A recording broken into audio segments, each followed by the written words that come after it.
The Star Wars universe is constantly expanding. But how the heck are you going to keep tabs on it without a holocron? And where in the rim can I score the juiciest news and rumors? You seek State of the Empire, Consequence of Sound's Star Wars speculation podcast, where we look for news in Alderaan places. We dig into the Sarlacc pit of the internet for the hottest intel in the galaxy far, far away. Make Indiana Jones inquiries and keep watch for the latest on Willow.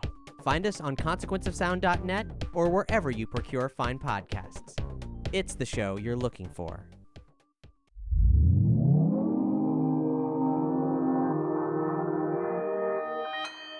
Consequence Podcast Network.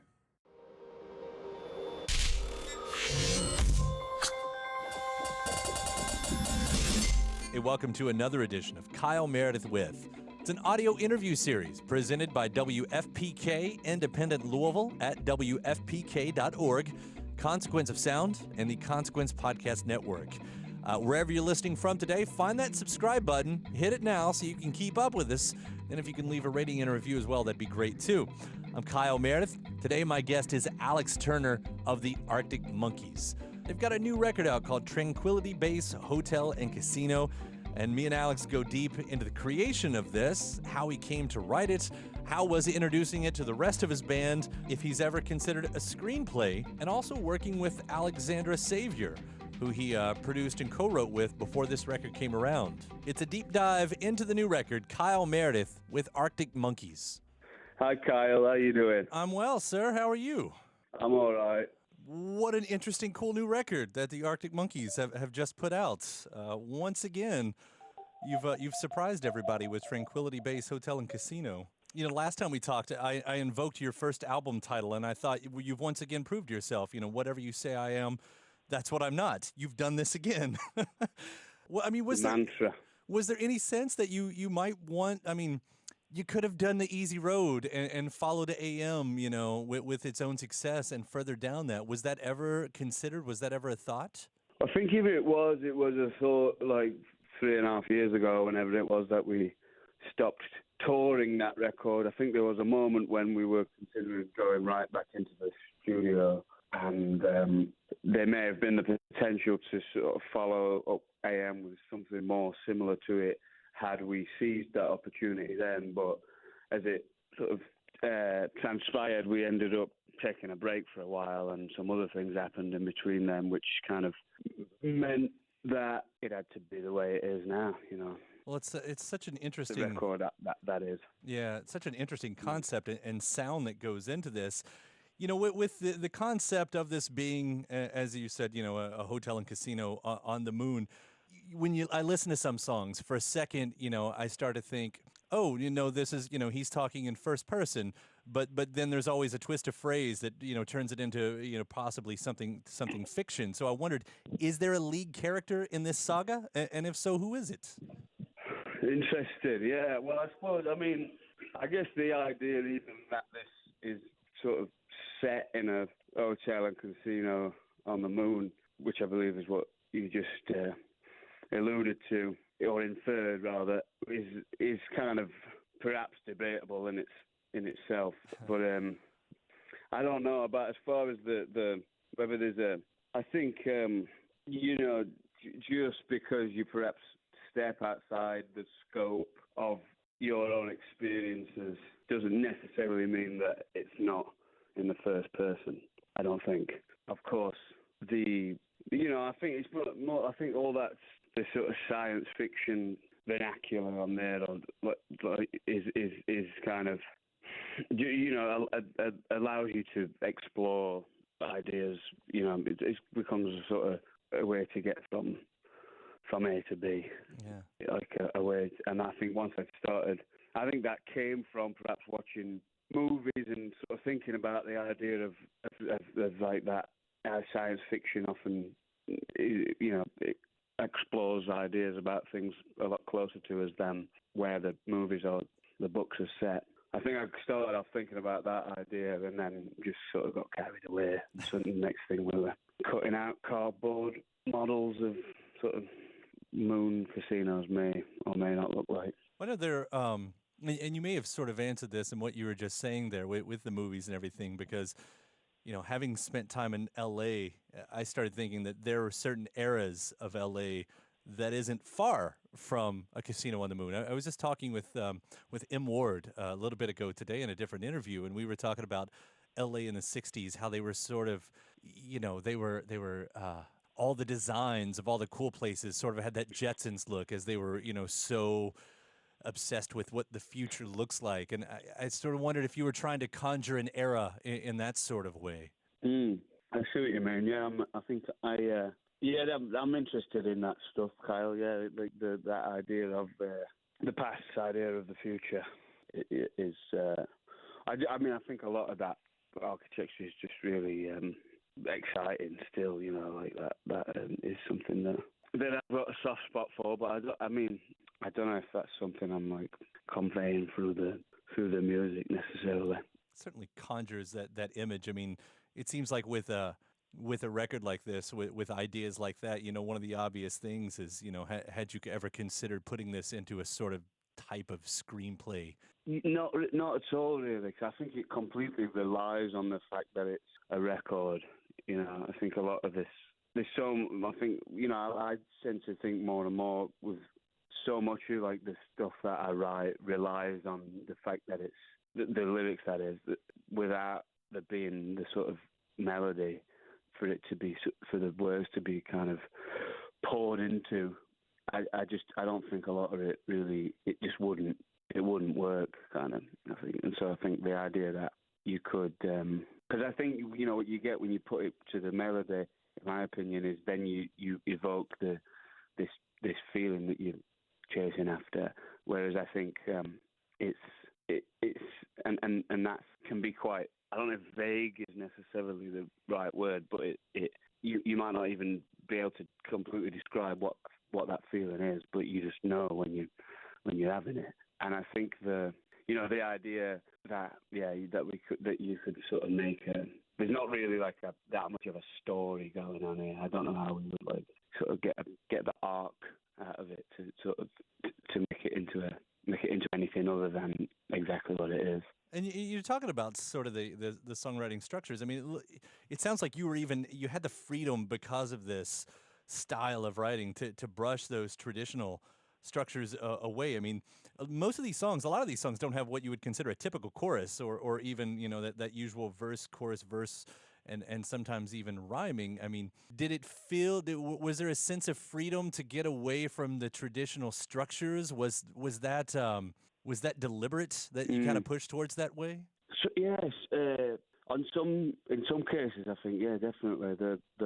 Well, let's think about this. There were a couple of things you said there. One was the sort of the hooks. If there are hooks on this album, it doesn't really.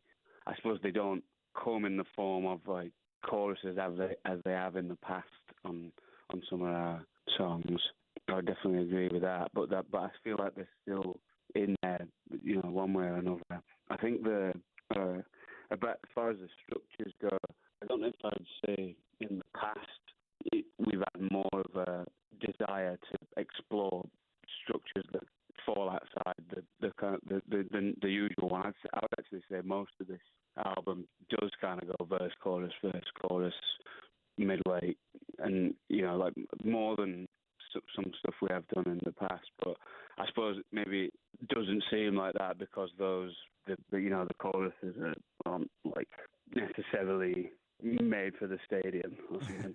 But yeah, and then what was the other thing? Oh, the rhyming thing. I think that just comes from some songwriters that I like, and that they have a knack of it. I think like Randy Newman or something like often does some really great couplets that don't rhyme, right? And I think that's just something that's I've become more interested in over time. I think, but I mean, I don't know. So much of that stuff is just like instinctive at this point. I think, like after, whether to make something rhyme or not. Whether it's just sometimes I think that there will be more amusement or it's just more interesting to. I don't know.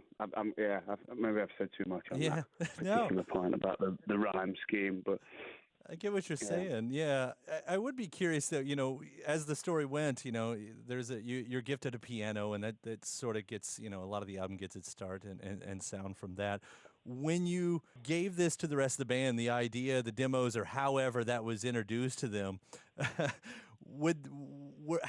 how much of it was a challenge for them to realize the direction you were going to, and to get in that style themselves? I don't think it was ever it was ever too much of a. There was never that a great deal of resistance from them in that. I think that I would say they were excited about it. I think as I was at that when and I think that perhaps the way I went about it as well, because at the time, it wasn't as though in the past I may have gone into the rehearsal room and played a song on an acoustic guitar or something, and we would then imagine what that might be like, on a more fleshed out recording. The way I went about this was, you're right, I sort of wrote sitting at the piano. I think that idea of being in that position presented other ideas, and the places my fingers fell on the piano were different to the places that they would have fallen on the guitar, and that led me down some places that I wouldn't have gone but otherwise. But as well as that, I began to record these demos with a bunch of other instruments as well, like over different types of keyboards and just stuff that I've accumulated. And so, but by the point, and I was still writing them whilst I was doing this, like through this 8-track machine. So sitting there, like playing back, I don't know, an organ part and a drum part or something, and writing words to these as these recordings were happening, which is like, the piano is definitely something that we can distinguish these songs from the songs I've written before with. But I think the other one, and perhaps the more, the one that really made this thing sort of, I think the thing that's responsible more so for the shift is that, I was at this period of time with this 8-track recorder, like making these, and a lot of, so for instance, a lot of the vocals that are on the record now come from those recordings that were done like right at the beginning before so I think, why am I talking about this in such depth? It's because you asked about the band. So when they were hearing these songs, it wasn't like it was me sitting there at the piano playing them for them. They were like, there's already some echo on it or something, I suppose, is what I'm trying to say in short. Well, I love how it came out. It's such an interesting record, and I like watching what you do all the time. Thank you, Kyle. And the other stuff, producing Alexandra Savior and all that, we're big fans of everything you do, and I'm looking forward to, the continuation of all of that. I think. Nice one, man. Yeah. Well, that record, that record with Alex was the first time, that process I just gave the very long-winded description of was actually, that was something that when she and I wrote songs together, I was making these demos of them, like with the Vox Continental organ and, doing like a simple drum part, and just, it seemed to, and then we took those tapes from the 8-track and we went down to this studio called Vox in Los Angeles with the producer and like replaced a lot of the bass and drums, and that process had seemed to work really well on that project, and I kind of stole that idea and brought it to this thing, like as a result of that, like it was like, well, that seemed to work, because I just remembered it made us, Alex and I, write in a bit of a different way, because you could sort of see what it was going to become before it had become it. Well, I appreciate it, Alex, and again, what you've been doing. I love keeping up with it. And before I go, I want to recommend a movie to you, because I'd never be able to pass this note otherwise. It's called An American Astronaut.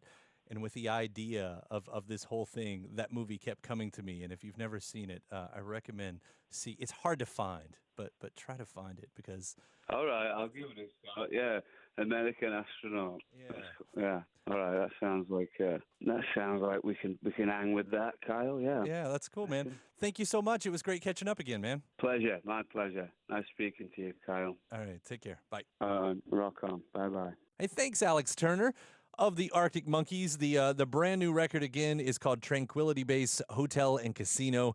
It is out now on Domino Records here in the States. Hey, don't forget, you can subscribe over to YouTube to keep up with your favorite artists and interviews. And for you podcast fans, iTunes, Podchaser, wherever you're getting this from, hit the subscribe button there, then leave a review. Give a rating as well. Then you can head over to WFPK.org. That's where I do a show every Monday through Thursday from noon to 3 Eastern. You'll also find some bonus episodes of this series over there. I'm Kyle Meredith. I'll see you next time.